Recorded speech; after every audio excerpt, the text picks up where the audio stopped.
যে ফজর নামাজের পরে সুবহানাল্লাহি ওয়া বিহামদিহি ওয়ালা হাওলা ওয়ালা কুওয়াতা ইল্লা বিল্লাহ, তিনবার পড়বে সুবহানাল্লাহি ওয়া বিহামদিহি ওয়ালা হাওলা ওয়ালা কুওয়াতা ইল্লা বিল্লাহ, তিনবার পড়বে ফজরের নামাজের পরে সন্ধ্যা পর্যন্ত, মাগরিব পর্যন্ত।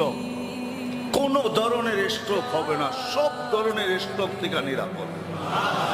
না ব্রেন স্ট্রোক হবে, না হার্ট স্ট্রোক হবে, না প্যারালাইসিস হবে, না মরণ বেদিতে হবে। মরণ বেদি তার আসবে। তো যেই সাহাবী নকল করতেছিলেন, তো উনি বলছেন যে তুমি তো প্যারালাইসিস, তোমার কেন হলো? আমার ভাই বলিস না, যেই দিন আমি হয়েছি ওই দিন আমি এটা পড়তে ভুলে গেছি। কিন্তু আমাকে দেখা আল্লাহ রসুলের কথাকে তুই মিথ্যা ভাবিস না, আল্লাহ রসুলের কথা সত্য। আমি পড়ি নাই, ওই দিন ভুলে গেছি, যার কারণে আমি এই বিপদে পড়ছি। আল্লাহ রসুলের কথা সত্য।